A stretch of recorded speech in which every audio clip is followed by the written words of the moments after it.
How's it going, everybody? I hope you're all doing well.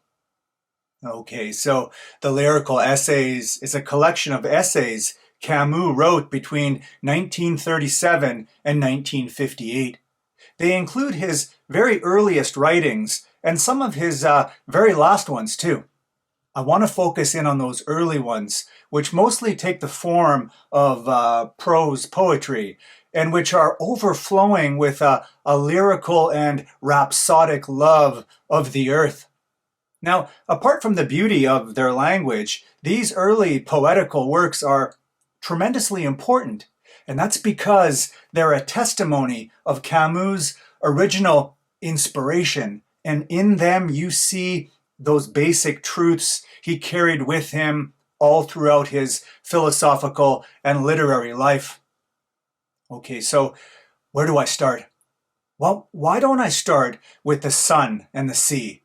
I mean, if you've read any Camus, especially his earlier stuff, you know that Camus is constantly referencing the sun and the sea and many of nature's elements, all of which play, or at least will play later, very important roles in his philosophical outlook on things. Okay, but before I get to this specifically, let me back up a bit and try to give some context here. So in much of the lyrical essays, what Camus is talking about and celebrating is his encounter with nature in North Africa, which is where he was born and where he spent the formative years of his life. Now, at times, his early view on nature is a kind of neo-pagan or polytheistic or pantheistic one. That is, he often sees nature as animated by various ancient deities. I mean, he says things like this. He says that in the spring, the North African town of Tapasa is inhabited by the gods, and that the gods there, they speak in the sun. Now, that said, I should make it clear that the gods of his paganism are not real ones, but they're more like figures of speech, let's say. But it does go to show just how sacred and beautiful Camus thinks nature is. At the same time, though, and this is important, there's also something incredibly dangerous and indifferent about nature for him. It has a disturbingly impersonal quality, let's say. Now, it's these two sides of the same coin, that nature is both beautiful and indifferent at the same time, that Camus explores in many of his earlier works. And, well, it's precisely this sort of dualism that I want to take a look at here. Okay, so maybe the best way to do this is by first starting off with Camus' symbolic use of, as I mentioned, the sun. So as anyone who's even just read a little bit of Camus knows, it's the images of the sun and the blinding light that dominate his early writings. Kind of like the way light dominates Vincent van Gogh's paintings. Anyway, in the Algerian sky, the one that Camus grew up under, the sun's, well, it's exorbitant and it's omnipotent. And it has a dual nature. On the one hand, the sun is the source of all light and life and happiness and beauty and optimism. But on the other hand, it's violent and it's destructive and it's merciless. It's an incendiary sun. That's to say, it eventually burns everything up. In this sense, then, the sun confirms the transience of all of our lives and all of our achievements. It's the ultimate emperor that presides over us and reveals to us the futile passions that we are. Okay, so taken together then, what does this dual nature of the sun teach us? Well, to quote Camus, it teaches us that the world is beautiful and that outside of it, there is no salvation. In other words, what the sun teaches us is to be happy and to enjoy life and to love it with complete abandon for the very reason that there is no other life than this one, since death is a closed door. Actually, apparently, on the many tombstones in North Africa, going back to the centuries after Christ, you can find inscribed in Greek and Latin the following: I was not, I was, I am no more, and I have no regret. In this sense, I think it's pretty apt when it comes to Camus' outlook. Life is precious because it's not eternal. Maybe another way of saying this is that life and its joys are inseparable from death, that there's no real happiness and gratitude without despair.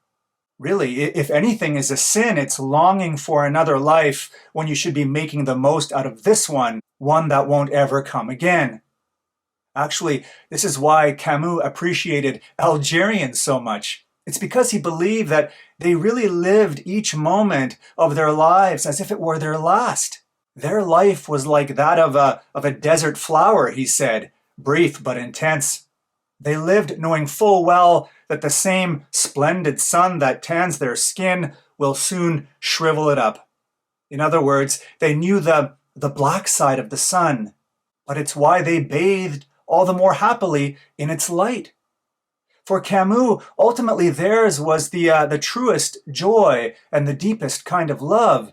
And that's because it was a joy without hope and a love without expectations of anything beyond the immediate experience. Actually, this is partly why Camus rejected Christianity. It's because for him, the Christian, realizing that they're condemned to death, will repudiate this world by embracing another future one, rather than, like the pagan or the Algerian, intensifying their passion for this life precisely because it's transitory. Okay, before I go on, I think it's quickly worth mentioning something. So for those of you who don't know, Camus suffered from tuberculosis as a teenager and a young adult and almost died from it. And I think it's safe to say that these experiences also deeply informed his outlook on life. I mean, does anything give life its true value more than the consciousness of death? I can imagine that even the most humble flower becomes a miracle for the one who thinks they're going to die. So I guess my point here is that I think Camus' sickness made him more aware of nature in a way that many of us who are blessed with strength and health often ignore or take for granted. And a quick aside here, here's something pretty interesting. It turns out that many critics have noticed in Camus' writings a great number of respiratory images, which they link to his own struggle for breath and effort to resist suffocation. That's kind of neat, right? Anyway, well, back to nature and its elements. So the sun is not the only natural object that Camus employs symbolically or uses to throw light on the human condition. He also writes about the wind and the stones and the desert. And his short piece, The Wind at Jamila, is a good example of this. And again, here the theme is transience and death. Now, these are places like Jamila and the desert that are not only marked by an absence of life, but there's also something entirely inhuman about them. In other words, the stones and the desert and the wind reveal to us a strange and indifferent world, one that's foreign and dense and irreducible and hostile. One that really makes us feel as if we don't belong here, and one in its immensity and its power could negate us in one fell swoop. Now, Camus seems pretty right about this, right? I mean, the desert in particular feels like it belongs to another world, a world without concern or salvation, and a world that turns all who walk its stones into fugitives. And all this is why we're so wary and so anxious of it, because it secretes both an acrid smell and a primeval silence that we know deep down are the same ones that will mark the end of our life. Okay, but for all this, there's also the sea, which Camus also mentions quite often.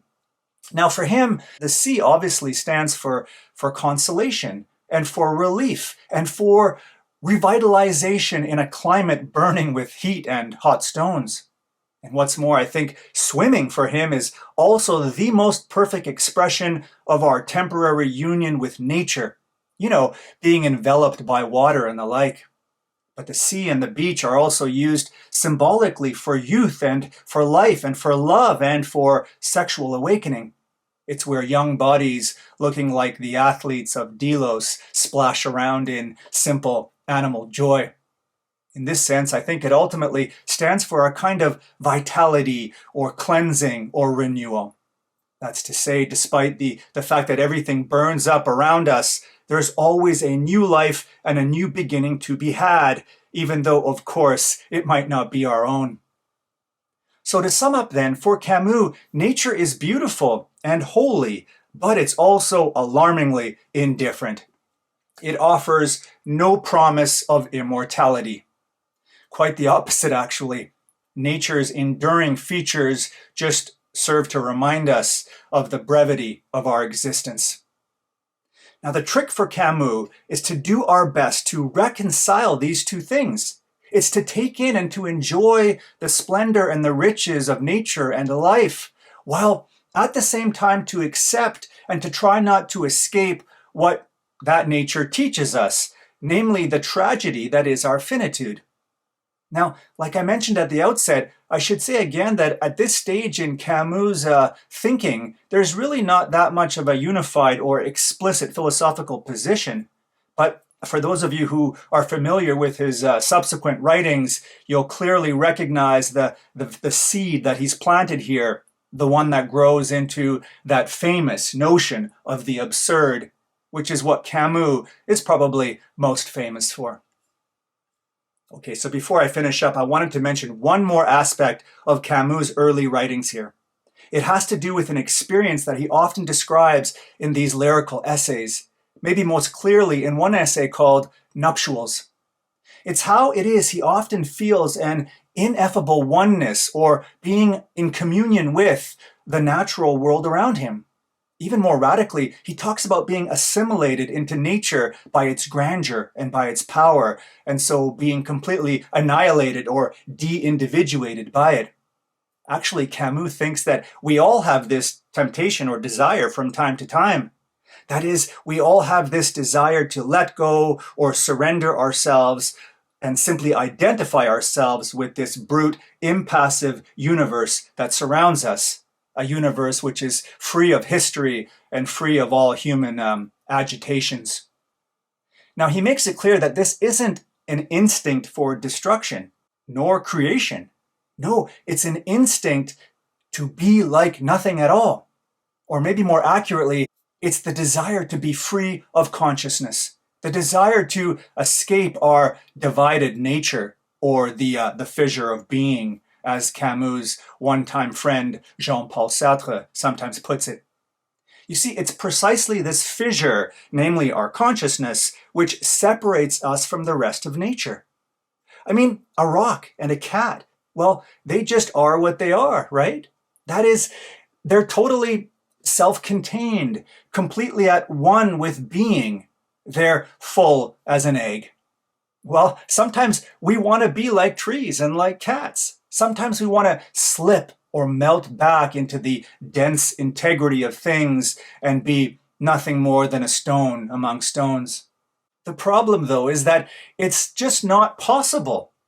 Our conscious condition is such that we're forever in exile from nature. No matter how hard we try, we can't help but to stand alone among all other forms of life in a state of unbelonging, alienated from nature. Actually, now that I think about it, this makes me think of something else Camus talks about in those early essays, namely travel. And it's not unrelated to what I just said. So one thing Camus noticed about traveling, especially when he traveled to places like the Czech Republic, is how much it disturbed him to be away from the shelter of familiarity and from comforting routines and comforting rhythms. And that's because he found that traveling took away those masks and habits behind which we normally function and hide. And so traveling revealed just how unfamiliar we are, not only with ourselves, but also with others. In other words, what traveling ultimately does is it exposes our fundamental alienation from self and from others. It reveals to us, the metaphysical stranger or outsider that we really are. whether at home or abroad. So, forever in exile from the world and fundamentally homeless, that is the human condition for Camus. There is no permanent way to be one with the world or to produce the unity that we so desire. There will always be an astonishing disproportion between our human needs and the silent earth. And so there just is no consolation or redemption. There is no mythological or religious link connecting us to the things around us. Nope. There are only rocks and flesh and stars and those truths which the hand can touch and our senses can and should rejoice in. Bye for now.